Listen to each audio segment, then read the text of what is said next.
ನಮಸ್ಕಾರ ಗೆಳೆಯರಿ, stock market Kannada ಚಾನಲ್ಗೆ ಸ್ವಾಗತ ಸುಸ್ವಾಗತ. ಗೆಳೆಯರಿ, ವಿಡಿಯೋದಲ್ಲಿ ಇವತ್ತು ನಮ್ಮ ಮಾರ್ಕೆಟ್ ಅಲ್ಲಿ ಸುದ್ದಿಯಲ್ಲಿರುವಂತಹ ಇಂಪಾರ್ಟೆಂಟ್ ಶೇರ್ಗಳ ಬಗ್ಗೆ ತಿಳ್ಕೊಳ್ಳುವಂತ ಪ್ರಯತ್ನವನ್ನು ಮಾಡೋಣ. ಜೊತೆಗೆ ಇವತ್ತಿನ ನಮ್ಮ ಮಾರ್ಕೆಟ್ ಪರ್ಫಾರ್ಮೆನ್ಸ್ ಬಗ್ಗೆ ನಮ್ಮ ಗಿಫ್ಟ್ ನಿಫ್ಟಿ ಯಾವ ಇಂಡಿಕೇಶನ್ ಕೊಡ್ತಾ ಇದೆ, ಏಷ್ಯನ್ ಮಾರ್ಕೆಟ್ಸ್ ಯಾವ ರೀತಿ ಟ್ರೇಡ್ ಆಗ್ತಿದೆ, ಮಿಡ್ಲ್ ಈಸ್ಟ್ ಇಂದ ಕೆಲವು ಸುದ್ದಿಗಳು ಬಂದಿದ್ದಾವೆ, ಆ ಎಲ್ಲ ಸುದ್ದಿಗಳ ಬಗ್ಗೆ ತಿಳ್ಕೊಳ್ಳುವಂತ ಪ್ರಯತ್ನವನ್ನು ಮಾಡೋಣ. ಮೊದಲಿಗೆ ಡಿಸ್ಕ್ಲೇಮರ್ ಕೊಡಲಿಕ್ಕೆ ಇಷ್ಟಪಡ್ತೀನಿ. ಇಲ್ಲಿ ಕವರ್ ಮಾಡ್ತಿರುವಂತ ಯಾವುದೇ ಸ್ಟಾಕ್ ಅನ್ನು ಕೂಡ ರೆಕಮೆಂಡ್ ಮಾಡ್ತಿಲ್ಲ. ನೀವು ಫರ್ದರ್ ಸ್ಟಡಿ ಮೆಡಿಟೇಷನ್ ತಗೊಳ್ಬಹುದು. ಆಸ್ ಎಜುಕೇಶನಲ್ ಪರ್ಪಸ್ ನಾನು ವಿಡಿಯೋ ಮುಂದೆ ತರ್ತಾ ಇದ್ದೀನಿ. ಹಾಗೆ ಡಿಸ್ಕ್ರಿಪ್ಷನ್ ಅಲ್ಲಿ ಅಕೌಂಟ್ ಓಪನಿಂಗ್ ಲಿಂಕ್ ಇದೆ, ಅಕೌಂಟ್ ಅನ್ನು ಓಪನ್ ಮಾಡ್ಕೊಳ್ಬಹುದು. ಹೂಡಿಕೆಗೆ ಸಂಬಂಧಪಟ್ಟಂತೆ ನಿಮ್ಗೆ ಏನಾದರೂ ಸಪೋರ್ಟ್ ಬೇಕು ಅಂದ್ರೆ ಇಲ್ಲಿರುವಂತಹ ನಂಬರ್ಗಳ ಮೂಲಕ ನಮ್ಮ ಟೀಮ್ ನ ಕಾಂಟ್ಯಾಕ್ಟ್ ಮಾಡಬಹುದು.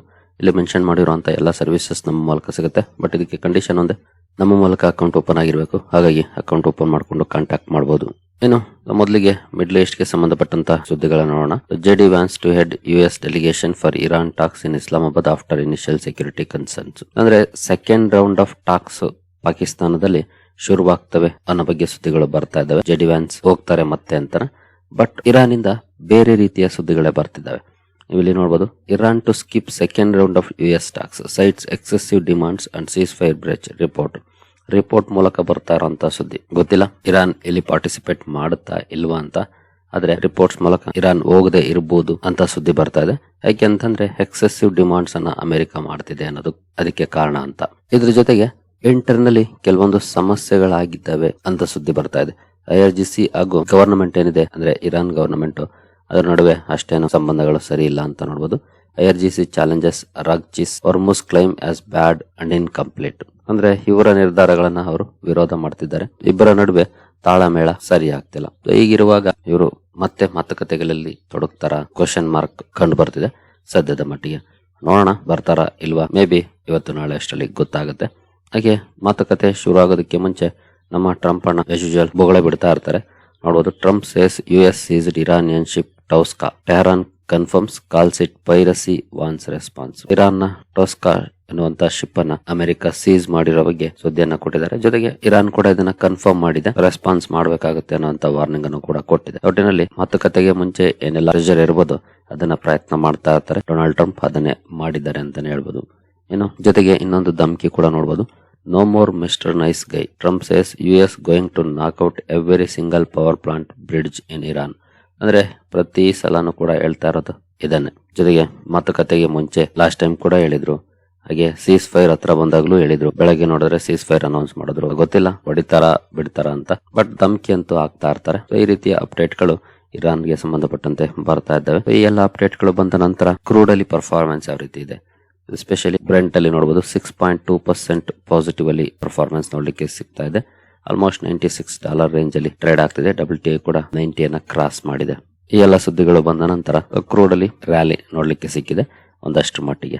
ಶುಕ್ರವಾರ ಅಂತೂ ಯುರೋಪಿಯನ್ ಮಾರ್ಕೆಟ್ ಗಳಲ್ಲಿ ಹಾಗೆ ಅಮೆರಿಕನ್ ಮಾರ್ಕೆಟ್ ಅಲ್ಲಿ ತುಂಬಾ ಒಳ್ಳೆ ಪರ್ಫಾರ್ಮೆನ್ಸ್ ನೋಡ್ಲಿಕ್ಕೆ ಸಿಕ್ತು. ಎಸ್ಪೆಷಲಿ ಹೊರ್ಮುಸ್ ಓಪನ್ ಇದೆ ಅನ್ನುವಂತ ಸುದ್ದಿಗಳು ಬಂದ ಮೇಲೆ. ಬಟ್ ಆ ನಂತರ ಮತ್ತೆ ಹೊರ್ಮುಸ್ ಕ್ಲೋಸ್ ಆಗಿದೆ ಅಂತ ಅಪ್ಡೇಟ್ ಗಳು ಬಂದು, ಹಾಗಾಗಿ ಓಪನ್ ಕ್ಲೋಸ್ ಅಗ್ಗ ಜಗ್ಗಾಟ ನಡೀತಾ ಇದೆ. ಈಗಲೂ ಕ್ಲೋಸ್ ಇದೆ ಅಂತ ಹೇಳ್ತಾ ಇದೆ. ಜೊತೆಗೆ ಹಲವು ಶಿಪ್ ಗಳನ್ನ ವಾಪಸ್ ಕೂಡ ಕಳಿಸಿದೆ ಇರಾನ್ IRGC. ಅದರಲ್ಲಿ ಭಾರತದ 2 ಶಿಪ್ ಗಳು ಕೂಡ ಇದ್ದಾವೆ. ಒಂದು ಆಡಿಯೋ ಕ್ಲಿಪ್ ವೈರಲ್ ಆಗಿದೆ, ಬಹುಶಃ ನೀವು ಕೂಡ ನೋಡಿರಬಹುದು. ನೀವೇ ಪರ್ಮಿಷನ್ ಕೊಟ್ಟಿದ್ದೀರಿ ಮತ್ತೆ ನಮ್ಮ ಮೇಲೆ ಫೈರ್ ಮಾಡ್ತಿದ್ದೀರಿ ಅಂತ ಕ್ರೂ ಮೆಂಬರ್ ಮಾತಾಡ್ತಿರುವಂತ ಒಂದು ಆಡಿಯೋ ಕ್ಲಿಪ್ ವೈರಲ್ ಆಗಿದೆ. ಬಟ್ ಅದಕ್ಕೆ ಸಂಬಂಧಪಟ್ಟಂತೆ ಸರ್ಕಾರ ಆಗ್ಲಿ ಅಥವಾ ಇರಾನ್ ಆಗ್ಲಿ ಇನ್ಫಾರ್ಮೇಶನ್ ಕೊಟ್ಟಿಲ್ಲ ನಿಜಾನ ಸುಳ್ಳ ಅಂತ. ಬಟ್ ಆಡಿಯೋ ಕ್ಲಿಪ್ ಅಂತೂ ವೈರಲ್ ಆಗ್ತಿದೆ. ಜೊತೆಗೆ ರಿಪೋರ್ಟ್ ಮೂಲಕ ಸುದ್ದಿಗಳು ಬರ್ತಿದ್ದಾವೆ. ಇರಾನ್ ರಾಯಭಾರಿಯನ್ನ ಕರೆಸಿ ಸಮನ್ಸ್ ಇಶ್ಯೂ ಮಾಡಿದೆ ಅನ್ನುವಂತ ಸುದ್ದಿಗಳನ್ನು ಕೂಡ ನಾವು ನೋಡಿದ್ವಿ. ಈ ಎಲ್ಲ ಸುದ್ದಿಗಳಿದ್ದಾವೆ. ಈ ಎಲ್ಲ ಸುದ್ದಿಗಳ ನಡುವೆ 6% ಗಿಂತ ಜಾಸ್ತಿ ರ್ಯಾಲಿ ಕ್ರೂಡ್ ಅಲ್ಲಿ ನೋಡ್ಲಿಕ್ಕೆ ಸಿಗ್ತಾ ಇದೆ. ನೋಡೋಣ ಯಾವ ರೀತಿ ಇರುತ್ತೆ ಇವತ್ತು ಮಾರ್ಕೆಟ್ ಪರ್ಫಾರ್ಮೆನ್ಸ್ ಅಂತ. ಇನ್ನು ಇಂಡಿವಿಜುವಲ್ ಸ್ಟಾಕ್ ಗಳ ಕಡೆ ನಾವು ಬರೋದಾದ್ರೆ ಅಮೃತಾಂಜನ್ ಹೆಲ್ತ್ ಕೇರ್ ಇವತ್ತು ಫೋಕಸ್ ಅಲ್ಲಿರುತ್ತೆ.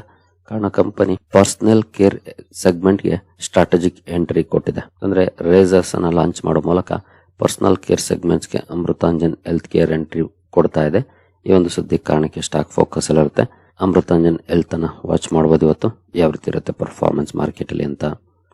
ನಂತರ ಮಾರ್ಸನ್ಸ್ ಲಿಮಿಟೆಡ್ ಕೂಡ ಸುದ್ದಿಯಲ್ಲಿ ಇರುತ್ತೆ. ಕಾರಣ ಕಂಪನಿ ಐನಾಕ್ಸ್ ಸೋಲಾರ್ ಇಂದ 15 ಕೋಟಿ ಆರ್ಡರ್ ಅನ್ನು ಪಡ್ಕೊಂಡಿದೆ. ಈ ಆರ್ಡರ್ ಕಾರಣಕ್ಕೆ ಸ್ಟಾಕ್ ಫೋಕಸ್ ಅಲ್ಲಿರುತ್ತೆ. ಸಣ್ಣ ಆರ್ಡರ್ ಬಟ್ ಸ್ಟಿಲ್ ಒಂದು ಆರ್ಡರ್ ಅನ್ನು ಪಡ್ಕೊಂಡಿದೆ. ಸ್ಟಾಕ್ ಅನ್ನು ವಾಚ್ ಮಾಡಬಹುದು ಈ ಸುದ್ದಿಗೆ ಯಾವ ರೀತಿ ರಿಯಾಕ್ಷನ್ ಬರುತ್ತೆ ಸ್ಟಾಕ್ ಅಲ್ಲಿ ಅಂತ. ನಂತರ ಶ್ಯಾಮ್ ಮೆಟಾಲಿಕ್ಸ್ ಫೋಕಸ್ ಅಲ್ಲಿರುತ್ತೆ. ಕಾರಣ ಕಂಪನಿ PMLA ಕೇಸ್ ಅನ್ನು ಎದುರಿಸ್ತಿದೆ. ಅಂದ್ರೆ ಮನಿ ಲಾಂಡ್ರಿಂಗ್ ಕೇಸ್ ಕಂಪನಿಯ ಮೇಲೆ ಅಂದ್ರೆ ಕಂಪನಿಯ ಸಬ್ಸಿಡಿಯರಿ ಮೇಲೆ ಬಂದಿದೆ. ಹಾಗಾಗಿ ಕಂಪನಿಯ 152 ಕೋಟಿಯನ್ನ ಇಡಿ PMLಗೆ ಅಟ್ಯಾಚ್ ಮಾಡಿದೆ. ಈ ಒಂದು ಸುದ್ದಿ ಕಾರಣಕ್ಕೆ ಸ್ಟಾಕ್ ಫೋಕಸ್ ಅಲ್ಲಿರುತ್ತೆ. ಶ್ಯಾಮ್ ಮೆಟಾಲಿಕ್ಸ್ ಅನ್ನು ಕೂಡ ವಾಚ್ ಮಾಡಬಹುದು. ಒಳ್ಳೆ ಸುದ್ದಿ ಏನಲ್ಲ, ಬಟ್ ನೋಡೋಣ ಮಾರ್ಕೆಟ್ ಯಾವ ರೀತಿ ರಿಯಾಕ್ಟ್ ಮಾಡುತ್ತೆ ಅಂತ. ಏನು PC ಜ್ಯುವೆಲರ್ ಫೋಕಸ್ ಅಲ್ಲಿರುತ್ತೆ. ಕಾರಣ ಕಂಪನಿ ತನ್ನ ಸಾಲವನ್ನ ಕಡಿಮೆ ಮಾಡ್ಕೊಂಡಿದೆ. ಅಂದ್ರೆ 10% ಡೆಟ್ ಅನ್ನ ರೀಪೇ ಮಾಡೋ ಮೂಲಕ ಸಾಲವನ್ನ ಕಡಿಮೆ ಮಾಡ್ಕೊಂಡಿದೆ. ಈ ಒಂದು ಸುದ್ದಿ ಕಾರಣಕ್ಕೆ PC ಜ್ಯುವೆಲರ್ ಫೋಕಸ್ ಅಲ್ಲಿರುತ್ತೆ. PC ಜ್ಯುವೆಲರ್ ಜೊತೆ ಉಳಿದ ಜ್ಯುವೆಲರಿ ಕಂಪನೀಸ್ ಕೂಡ ಫೋಕಸ್ ಅಲ್ಲಿರ್ತವೆ. ಯಾಕೆಂತಂದ್ರೆ ಇವತ್ತು ಅಕ್ಷಯ ತೃತೀಯ ಆಗಿರೋದ್ರಿಂದ ಗೋಲ್ಡ್ ವ್ಯವಹಾರಗಳು ಜಾಸ್ತಿನೇ ಇರುತ್ತೆ. ಹಾಗಾಗಿ PC ಜ್ಯುವೆಲರ್ ಜೊತೆ ಇತರೆ ಜ್ಯುವೆಲರಿ ಸ್ಟಾಕ್ ಗಳನ್ನು ಕೂಡ ವಾಚ್ ಮಾಡಬಹುದು, ಯಾವ ರೀತಿ ಇರುತ್ತೆ ಇವತ್ತು ಪರ್ಫಾರ್ಮೆನ್ಸ್ ಅಂತ. ನಂತರ ಟ್ರೆಂಟ್ ಫೋಕಸ್ ಅಲ್ಲಿರುತ್ತೆ. ಕಾರಣ ಕಂಪನಿ 22ನೇ ತಾರೀಕು ಬೋರ್ಡ್ ಮೀಟಿಂಗ್ ಅನ್ನ ಕರೆದಿದೆ. ರಿಸಲ್ಟ್ ನ ಜೊತೆ ಬೋನಸ್ ಬಗ್ಗೆ ಡಿಸಿಷನ್ ತಗೊಳ್ಳಿಕ್ಕೆ ನೆನ್ನೆ ಈಗಾಗಲೇ ಈ ಸುದ್ದಿಯನ್ನ ಕವರ್ ಮಾಡಿದ್ದೀನಿ. ಈ ಸ್ಟಾಕ್ ಅನ್ನು ಸಹ ವಾಚ್ ಮಾಡಬಹುದು. ಸ್ಟಾಕ್ ಅಲ್ಲಿ ಯಾವ ರೀತಿ ರಿಯಾಕ್ಷನ್ ಬರುತ್ತೆ ಈ ಸುದ್ದಿಗೆ ಅಂತ. 22ನೇ ತಾರೀಕು ಗೊತ್ತಾಗುತ್ತೆ ಕಂಪನಿ ಬೋನಸ್ ಕೊಡುತ್ತಾ ಇಲ್ವಾ, ಕೊಡೋದಾದ್ರೆ ಯಾವ ರೇಷದಲ್ಲಿ ಕೊಡುತ್ತೆ ಎಲ್ಲವೂ ಕೂಡ. ಮೊನ್ನೆ ಮಾರ್ಕೆಟ್ ಕ್ಲೋಸ್ ಆದ್ಮೇಲೆ ಈ ಅಪ್ಡೇಟ್ ಅನ್ನ ಕೊಟ್ಟಿದೆ ಶುಕ್ರವಾರ. ನೋಡೋಣ ಮಾರ್ಕೆಟ್ ಯಾವ ರೀತಿ ರಿಯಾಕ್ಟ್ ಮಾಡುತ್ತೆ ಇವತ್ತು ಈ ಸುದ್ದಿಗೆ ಟ್ರೆಂಟ್ ಅಲ್ಲಿ ಅಂತ. ನಂತರ ವಾಟೆಕ್ ವಾಬಾಗ್ ಲಿಮಿಟೆಡ್ ಕೂಡ ಸುದ್ದಿಯಲ್ಲಿರುತ್ತೆ. ಕಾರಣ company Bengaluru based technology firm Nimble Vision ಅಲ್ಲಿ ಸ್ಟ್ರಾಟಜಿಕ್ ಹೂಡಿಕೆಯನ್ನ ಮಾಡಿದೆ. ಅಂದ್ರೆ 3 crores ಸ್ಟ್ರಾಟಜಿಕ್ ಇನ್ವೆಸ್ಟ್ಮೆಂಟ್ ಅನ್ನ ಮಾಡಿದೆ. ಈ ಸುದ್ದಿ ಕಾರಣಕ್ಕೆ ಫೋಕಸ್ ಅಲ್ಲಿರುತ್ತೆ. ವಾಟೆಕ್ ವಾಬಾಗ್ ಅನ್ನು ಕೂಡ ವಾಚ್ ಮಾಡಬಹುದು, ಏನಾದರೂ ರಿಯಾಕ್ಷನ್ ಇರುತ್ತಾ ಅಂತ. ನಂತರ ಈ ಮುದ್ರಾ ಫೋಕಸ್ ಅಲ್ಲಿರುತ್ತೆ. ಕಾರಣ ಕಂಪನಿ M-Signer ಅನ್ನುವಂತ ಡಿಜಿಟಲ್ ಸೈನಿಂಗ್ ಪ್ಲಾಟ್ಫಾರ್ಮ್ ಲಾಂಚ್ ಮಾಡಿದೆ. SME ಗಳಿಗೆ ಡಿಸೈನ್ ಮಾಡಿರುವಂತಹ ಪ್ಲಾಟ್ಫಾರ್ಮ್. ಈ ಸುದ್ದಿ ಕಾರಣಕ್ಕೆ ಈ ಮುದ್ರಾ ಕೂಡ ಫೋಕಸ್ ಅಲ್ಲಿರುತ್ತೆ. ಈ ಸ್ಟಾಕ್ ಅನ್ನು ಸಹ ವಾಚ್ ಮಾಡಬಹುದು. ನಂತರ ಅಲ್ಟ್ರಾಟೆಕ್ ಸಿಮೆಂಟ್ ಸುದ್ದಿಲಿರುತ್ತೆ. ಕಾರಣ ಕಂಪನಿ ಕೆಪಾಸಿಟಿ ಎಕ್ಸ್ಪಾನ್ಷನ್ ಮಾಡ್ಕೊಂಡಿದೆ. 8.7 MTPA ಸಿಮೆಂಟ್ ಗ್ರೈಂಡಿಂಗ್ ಕೆಪಾಸಿಟಿಯನ್ನ ಜಾಸ್ತಿ ಮಾಡ್ಕೊಂಡಿದೆ. Across manufacturing plants Uttar Pradesh, Andhra Pradesh, Jharkhand ಅಲ್ಲಿರುವಂತಹ ಪ್ಲಾಂಟ್ ಗಳಲ್ಲಿ ಈ ಕೆಪಾಸಿಟಿ ಎಕ್ಸ್ಪಾನ್ಷನ್ ಮಾಡ್ಕೊಂಡಿದೆ. ಈ ಸುದ್ದಿ ಕಾರಣಕ್ಕೆ ಸ್ಟಾಕ್ ಫೋಕಸ್ ಅಲ್ಲಿರುತ್ತೆ. ಅಲ್ಟ್ರಾಟೆಕ್ ಸಿಮೆಂಟ್ ಅನ್ನು ಕೂಡ ವಾಚ್ ಮಾಡಬಹುದು. ಏನು ಭಾರತ್ ಫೋರ್ಜ್ ಕೂಡ ಫೋಕಸ್ ಅಲ್ಲಿರುತ್ತೆ ಇವತ್ತು. ಕಾರಣ ಕಂಪನಿ RS ಏರೋದಲ್ಲಿ 90% ಕಂಟ್ರೋಲಿಂಗ್ ಸ್ಟೇಕ್ ಅನ್ನು ತಗೊಳ್ಳುವಂತ ನಿರ್ಧಾರವನ್ನ ಮಾಡಿದೆ ತನ್ನ ಸಬ್ಸಿಡಿಯರಿ ಮೂಲಕ. ಈ ಒಂದು ಸುದ್ದಿ ಕಾರಣಕ್ಕೆ ಅಥವಾ ಈ ಅಕ್ವಿಸಿಷನ್ ಕಾರಣಕ್ಕೆ ಸ್ಟಾಕ್ ಫೋಕಸ್ ಅಲ್ಲಿರುತ್ತೆ. ಭಾರತ್ ಫೋರ್ಜ್ ಅನ್ನು ಕೂಡ ವಾಚ್ ಮಾಡಬಹುದು. ಏನು ಡ್ರೆಡ್ಜಿಂಗ್ ಕಾರ್ಪೊರೇಷನ್ ಆಫ್ ಇಂಡಿಯಾ ಕೂಡ ಫೋಕಸ್ ಅಲ್ಲಿರುತ್ತೆ. ಕಾರಣ ಕಂಪನಿ IOCL ಜೊತೆ ಒಪ್ಪಂದವನ್ನ ಮಾಡಿಕೊಂಡಿದೆ. ತನ್ನ ಡ್ರೆಡ್ಜಿಂಗ್ ಫ್ಲೇಟ್ ಗೆ ಫ್ಯೂಯಲ್ ಅನ್ನ ಸಪ್ಲೈ ಮಾಡುವಂತ ಆರ್ಡರ್ ಸುಮಾರು 2100 ಕೋಟಿ ಒಪ್ಪಂದ ಇದು. ಈ ಒಪ್ಪಂದದ ಕಾರಣಕ್ಕೆ ಸ್ಟಾಕ್ ಫೋಕಸ್ ಅಲ್ಲಿರುತ್ತೆ. ಡ್ರೆಡ್ಜಿಂಗ್ ಕಾರ್ಪೊರೇಷನ್ ಅನ್ನು ಕೂಡ ವಾಚ್ ಮಾಡಬಹುದು, ಯಾವ ರೀತಿ ಇರುತ್ತೆ ಪರ್ಫಾರ್ಮೆನ್ಸ್ ಇವತ್ತು ಅಂತ. ಜೊತೆಗೆ IOCL ಅನ್ನು ಕೂಡ ವಾಚ್ ಮಾಡಬಹುದು. ಇನ್ನು ಅಕ್ಮೆ ಸೋಲಾರ್ ಹೋಲ್ಡಿಂಗ್ಸ್ ಕೂಡ ಫೋಕಸ್ ಅಲ್ಲಿರುತ್ತೆ.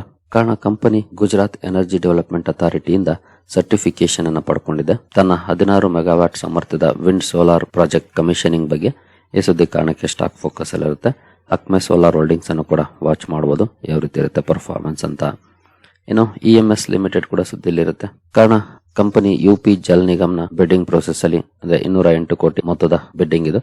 ಲೋಯೆಸ್ಟ್ ಬಿಡ್ಡರ್ ಆಗಿ ಹೊರ ಬಂದಿದೆ ಈ ಬಿಡ್ಡಿಂಗ್ ಅಲ್ಲಿ. ಈ ಸುದ್ದಿ ಕಾರಣಕ್ಕೆ EMS ಲಿಮಿಟೆಡ್ ಅನ್ನು ಕೂಡ ವಾಚ್ ಮಾಡಬಹುದು, ಯಾವ ರೀತಿ ಇರುತ್ತೆ ಪರ್ಫಾರ್ಮೆನ್ಸ್ ಅಂತ. ನಂತರ ಕ್ರಾಂಪ್ಟನ್ ಗ್ರೀವ್ಸ್ ಕನ್ಸ್ಯೂಮರ್ ಎಲೆಕ್ಟ್ರಿಕ್ಸ್ ಕೂಡ ಫೋಕಸ್ ಅಲ್ಲಿರುತ್ತೆ. ಕಾರಣ ಕಂಪನಿ ತನ್ನ ಪ್ರೀಮಿಯಂ BLDC ಫ್ಯಾನ್ ಪೋರ್ಟ್ಫೋಲಿಯೋನ ಎಕ್ಸ್ಪ್ಯಾಂಡ್ ಮಾಡ್ಕೊಂಡಿದೆ. ಎನರ್ಜಿ ಎಫಿಷಿಯಂಟ್ ಪ್ರಾಡಕ್ಟ್ ಅನ್ನ ಲಾಂಚ್ ಮಾಡೋ ಮೂಲಕ ಎನರ್ಜಿಯನ್ ನೈಟಿಯೋ ಪ್ರೋ ಅಂತ ಎನರ್ಜಿ ಎಫಿಷಿಯಂಟ್ ಫ್ಯಾನ್ ಲಾಂಚ್ ಮಾಡಿದೆ. ಈ ಸುದ್ದಿ ಕಾರಣಕ್ಕೆ ಕ್ರಾಂಪ್ಟನ್ ಗ್ರೀವ್ಸ್ ಎಲೆಕ್ಟ್ರಿಕಲ್ಸ್ ಕೂಡ ಫೋಕಸ್ ಅಲ್ಲಿರುತ್ತೆ. ಈ ಸ್ಟಾಕ್ ಅನ್ನು ಕೂಡ ವಾಚ್ ಮಾಡಬಹುದು, ಯಾವ ರೀತಿ ಇರುತ್ತೆ ಪರ್ಫಾರ್ಮೆನ್ಸ್ ಇವತ್ತು ಅಂತ.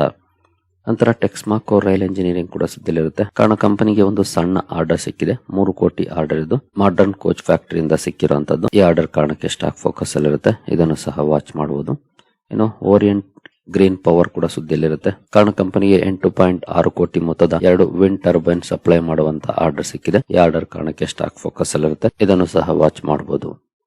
ಇನ್ನು ಇಂಟರಾರ್ಚ್ ಬಿಲ್ಡಿಂಗ್ ಸೊಲ್ಯೂಷನ್ಸ್ ಕೂಡ ಸುದ್ದಿಯಲ್ಲಿರುತ್ತೆ. ಕಾರಣ ಕಂಪನಿಗೆ 60 ಕೋಟಿ ಆರ್ಡರ್ ಸಿಕ್ಕಿದೆ. Pre engineered steel building system ಗೆ ಸಂಬಂಧಪಟ್ಟಂತ ಆರ್ಡರ್ ಇದು. ಈ 60 ಕೋಟಿ ಆರ್ಡರ್ ಕಾರಣಕ್ಕೆ ಸ್ಟಾಕ್ ಫೋಕಸ್ ಅಲ್ಲಿರುತ್ತೆ. ಈ ಸ್ಟಾಕ್ ಅನ್ನು ಸಹ ವಾಚ್ ಮಾಡಬಹುದು, ಯಾವ ರೀತಿ ಇರುತ್ತೆ ಪರ್ಫಾರ್ಮೆನ್ಸ್ ಅಂತ. ಇನ್ನು ಈಗಾಗಲೇ HDFC, ICICI ಹಾಗೂ ಯೆಸ್ ಬ್ಯಾಂಕ್ ನಂಬರ್ಸ್ ಅನ್ನ ನಿನ್ನೆ ವಿಡಿಯೋದಲ್ಲಿ ಕವರ್ ಮಾಡಿದ್ದೆ. ಒಂದ್ಸಲ ಬೇಕಿದ್ರೆ ನೋಡ್ಕೊಳ್ಬಹುದು, ಈ ರೀತಿ ಪರ್ಫಾರ್ಮೆನ್ಸ್ ಇದೆ. ಸ್ಟಾಕ್ ಅನ್ನು ವಾಚ್ ಮಾಡಬಹುದು ಇವತ್ತು, ಯಾವ ರೀತಿ ಇರುತ್ತೆ ರಿಯಾಕ್ಷನ್ ಅಂತ. ICICI ನಂಬರ್ ಕೂಡ ನೋಡಬಹುದು.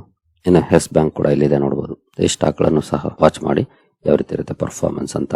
ಇನ್ನು ಇವತ್ತಿನ ರಿಸಲ್ಟ್ ಕ್ಯಾಲೆಂಡರ್ ಕಡೆ ಬಂದ್ರೆ ಅಕ್ಷಿತಾ ಕಾಟನ್ ರಿಸಲ್ಟ್ ಇದೆ ಇವತ್ತು. ಗ್ರೋ ರಿಸಲ್ಟ್ ಇದೆ. ಇಂಡಿಯನ್ ಬ್ಯಾಂಕ್ ಇದೆ. ಮಹಾರಾಷ್ಟ್ರ ಇದೆ, bank of Maharashtra. Naukar carp ಇದೆ. ನೆಲ್ಕೋ ರಿಸಲ್ಟ್ ಇದೆ. PNB guilds, PNB housing. ನಂತರ ಉಗ್ರೋ ಕ್ಯಾಪಿಟಲ್ ರಿಸಲ್ಟ್ ಇದೆ. ವಾರಿ ಇಂಡೋ ರಿಸಲ್ಟ್ ಇದೆ. ಈ ಎಲ್ಲ ಕಂಪನಿಗಳನ್ನು ಸಹ ವಾಚ್ ಮಾಡಬಹುದು. ರಿಸಲ್ಟ್ ಹೇಗಿರುತ್ತೆ, ನಂತರ ರಿಯಾಕ್ಷನ್ ಹೇಗಿರುತ್ತೆ ಸ್ಟಾಕ್ ಗಳಲ್ಲಿ ಅಂತ.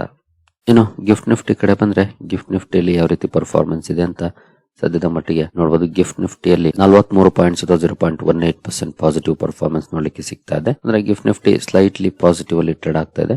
ನಿಕ್ಕೈ ಕೂಡ ನಿಯರ್ಲಿ 1% ಪಾಸಿಟಿವ್ ಅಲ್ಲಿ ಟ್ರೇಡ್ ಆಗ್ತಿದೆ.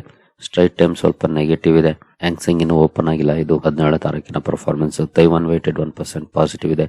ಕೋಸ್ಪಿ ಕೂಡ ನಿಯರ್ಲಿ 1% ಪಾಸಿಟಿವ್ ಇದೆ. ಇವೆರಡು ಮಾರ್ಕೆಟ್ಗಳು ಓಪನ್ ಆಗಿಲ್ಲ. ಅಂದ್ರೆ ಓಪನ್ ಆಗಿರುವಂತಹ ಮಾರ್ಕೆಟ್ಗಳಲ್ಲಿ ಪಾಸಿಟಿವ್ ಪರ್ಫಾರ್ಮೆನ್ಸ್ ನೋಡ್ಲಿಕ್ಕೆ ಸಿಗ್ತಾ ಇದೆ. ಅಂದ್ರೆ ಶುಕ್ರವಾರ ಏನು ವೆಸ್ಟರ್ನ್ ಮಾರ್ಕೆಟ್ಸ್ ಅಲ್ಲಿ ಪಾಸಿಟಿವ್ ಪರ್ಫಾರ್ಮೆನ್ಸ್ ಬಂತು, ಅಷ್ಟರಲ್ಲಿ ಏಷ್ಯನ್ ಮಾರ್ಕೆಟ್ಸ್ ಗಳು ಕ್ಲೋಸ್ ಆಗಿದ್ವು. ಹಾಗಾಗಿ ಒಂದಷ್ಟು ಪಾಸಿಟಿವ್ ರಿಯಾಕ್ಷನ್ ಇದೆ ಸದ್ಯದ ಮಟ್ಟಿಗೆ. ಬಟ್ ಕ್ಲೋಸಿಂಗ್ ಯಾವ ರೀತಿ ಇರುತ್ತೆ ಕಾದು ನೋಡ್ಬೇಕಾಗಿದೆ. ಯಾಕೆಂತಂದ್ರೆ ನೋಡಬಹುದು ಡೌ ಜೋನ್ಸ್ ಫ್ಯೂಚರ್ಸ್ ಅಲ್ಲಿ 400 ಪಾಯಿಂಟ್ಸ್ ಗಿಂತ ಜಾಸ್ತಿ ಡೌನ್ ಪರ್ಫಾರ್ಮೆನ್ಸ್ ಇದೆ. ಹಾಗಾಗಿ ಗ್ಯಾಪ್ ಅಪ್ ಅಲ್ಲಿ ಓಪನ್ ಆಗಿ ಅನಂತರ ಏನಾದ್ರು ಡೌನ್ ಪರ್ಫಾರ್ಮೆನ್ಸ್ ಬರುತ್ತಾ ಅಥವಾ ಪಾಸಿಟಿವ್ ಅಲ್ಲಿ ಪರ್ಫಾರ್ಮೆನ್ಸ್ ಮಾಡುತ್ತಾ ಕಾದು ನೋಡ್ಬೇಕಾಗಿದೆ.